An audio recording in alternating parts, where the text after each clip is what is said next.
최근에 이 일로 시끄럽죠. 정진석 국회의원이 조선은 일본 침략 때문에 망한 게 아니다 라고 했는데, 이런 식으로 이야기를 했대요. 조선은 왜 망했을까? 일본군의 침략으로 망한 걸까? 조선은 안에서 썩어 문드러졌고 그래서 망했다. 일본은 조선 왕조와 전쟁을 한 적이 없다 이랬다고 합니다. 조선이 망한 이유를 일본에서 찾는 게 아니라 조선이 자체적으로 썩어서 망한 거다라고 얘기를 한 건데, 물론 조선 마을 안에서 썩었을 수 있겠죠. 그런데 아무리 썩었다고 해도 내부적으로 어떠한 운동이 일어나거나 외세 침략이 없었다면 그 나라는 그래도 어느 정도는 유지가 됐을 겁니다. 지금 전 세계적으로나 역사적으로 이 당시 조선 말보다 훨씬 더 썩은 나라들이 많음에도 그대로 체제를 유지하고 있는 곳들이 있죠. 일본이나 외세가 들어오지 않았다면 망하지 않았을 나라 아니었을까, 이런 생각이 또 듭니다. 조선을 망하게 한 건 일본이 맞잖아요. 일본의 책임에 대해서는 한마디도 안 하시고 이런지 모르겠네요. 일본은 국군을 걸고 청나라와 러시아를 무력으로 제압했고 쓰러져가는 조선 왕조를 집어삼켰다. 조선은 자신을 지킬 힘이 없었다. 힘이 없으면 외세의 침탈을 당해도 되는 건가요?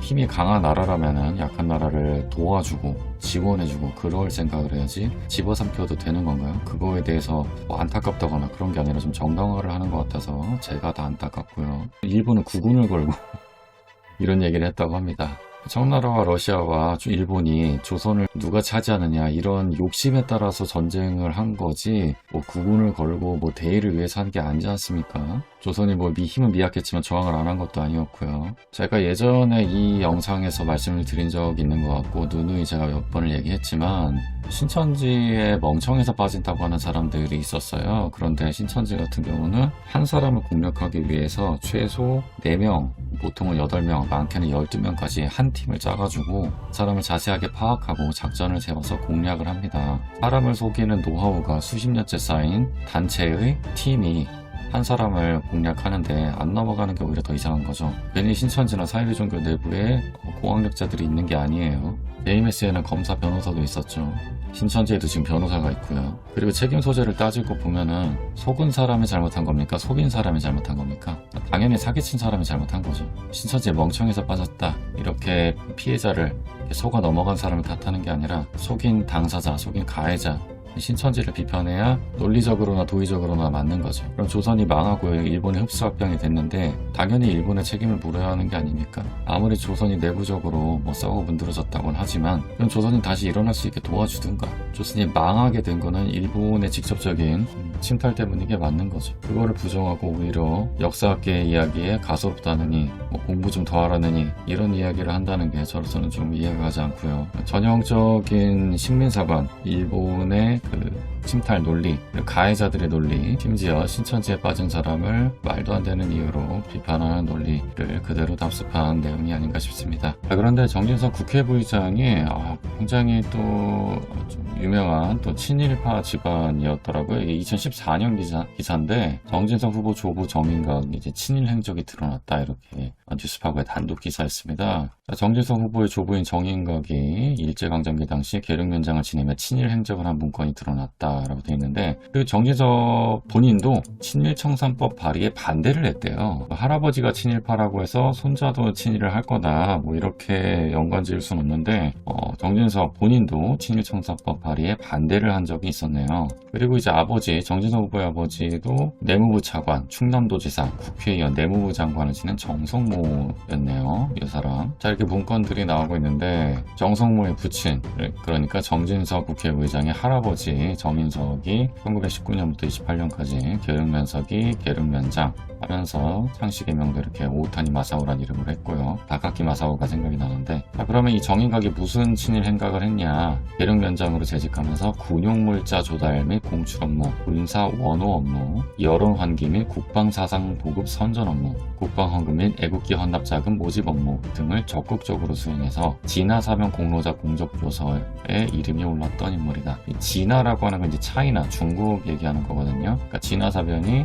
1939년 중국과 일본 간의 전면전쟁을 일본에서 일컫는 말이라고 합니다. 1937년 노구교 루거우차오 다리 이제 폭파 사건이죠. 일본군이 군사행동을 도발함으로써 시작돼서 선전포고도 없이 총공격을 개시, 뭐 중일전쟁이 일어나고 이제 이게 난징대학살로 이어지게 됐죠. 여기에 공적조서, 여기에 공을 세웠다. 그래서 이름이 올랐던 인물이 바로 정인석, 바로 정진석의 할아버지가 됩니다. 했던 업무들 자체가 이 일본의 전쟁을 도와야 한다라고 선전하고 이 계륵면에 있는 사람들의 물건을 걷어서 일본에 바치고 그런 일들을 했네요. 자, 1941년에는 총려운동 전개 및 일본 정신 함양과 대정 익찬운동 시찰 등을 목적으로 매일신보사 주최로 일본에 파견한 성지참배단의 일원으로 동일한 행적도 나타났다.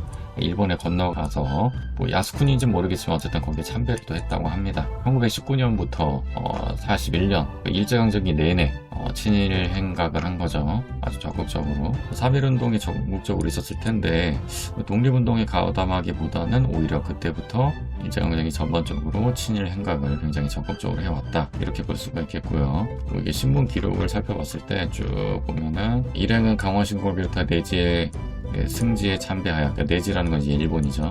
이때는 1941년이면은 이제 한일 합병이 일어났기 때문에 일본은 이제 본토 내지 이렇게 불렀고요. 승지에 참배하여 일본 정신을 기르는 동시에 내지의 각 시와 농촌을 찾아 대정 익찬 운동도 시찰한 다음 뭐 이렇게 경성으로 돌아올 터인데 이렇게 쭉쭉 나와 있고요. 이 시찰단 명단에 오타니 마사오가 있던 거고요. 기사에 나온 총력전이란 말은 37년 중일전쟁이 터지면서 내선일체, 그러니까 내지 일본과 조선은 하나다. 한국신민화, 일본 천황 나라의 신하된 백성이 되는 것, 이런 식으로 한국인을 전쟁으로 끌어내기 위한 국민총력연맹이 펼친 국민총력운동이라고 합니다. 여기에 적극적으로 협력을 하고 있는 거죠. 아까 이 대정이찬회가 벌인 대정이찬운동 이런 것들과 마찬가지로요. 동아일보에 나온 기사에는 이렇게 나와 있습니다. 두뇌가 명밀하고 임사에 지혜가 깊은 건 수완가라고 하네요. 일본에서 3개월 동안 사무견학을 마치고 돌아왔다고도 하고요. 당국의 신임을 얻었다고 합니다. 면민의 신망이 높아지는 건지는 모르죠. 하지만 분명히 알 수 있는 건 당시 면장으로서 일제를 위한 활발한 활동으로 일본의 큰 신임을 얻었음을 알 수 있는 그런 기사입니다. 또 여러 가지 내용들이 나와 있고요. 이 행적이 최근에도 입장에 대해서 물어봤는데 사실 이 2014년 당시에도 정진석 후보 측은 이 당시 후보였죠. 아무런 해명 없이 묵묵부답으로 일관했습니다. 2022년에도 말이 안 된다, 철 지났다, 시대착오적이다 이렇게 주장하고 있는데 아니 철 지났다고 하면은 그래서 친일청산법 발의를 반대했던 건가요? 오타니 마사오 정인각은 조선총독부, 일본이 조선을 지배하기 위해서 설치한 기구죠. 만주사변 공로자 공적조서에 이름이 올라있는 이 사람이 되겠습니다. 조부 친일행적 한 번이라도 사과한 적 있나? 라고 했는데 묵묵부답이었고 최근에 다시 문제가 되니까 할아버지를 꼬리 자르게 하고 있네요. 자신이 태어나기 전에 작곡하신 조부를 소환했다. 펄지나 친일 타령이다. 이렇게 주장을 하고 있네요. 조선총독부 신문이 보도해줄 만큼 친일파 인사. 일본의 엄청난 금액의 비행기 헌납금을 모아 바쳤고 군수물자 조달 공춘에 혁혁한 공을 세우고 식민지 조선 사람들에게 일본에 충성하라는 시국 강연회와 국방사상 보급에 앞장섰던 근데 도의적으로라도 제가 태어나기 전에 돌아가신 분이지만 할아버지의 친일 행각이 이 나라에 피해를 끼쳤기 때문에 손자된 입장에서 송구합니다. 죄송합니다. 이런 말 한마디쯤은 할 수 있지 않을까요? 이런 것도 없습니다. 그냥 태어나기 전에 돌아가신 분이다. 철지나 친일 타령이다. 라고만 나서고 있는 거죠. 도의적으로도 면면이 안 서는 정진석 국회 부의장입니다. 뭐 일단은 이렇게 이야기 나눠봤고요. 여러분의 다양한 생각을 댓글로 나눠주세요. 또 다른 다양한 영상 함께하기 원하신다면 구독과 좋아요 부탁드리고요. 저는 다음 시간에 뵙겠습니다. 감사합니다.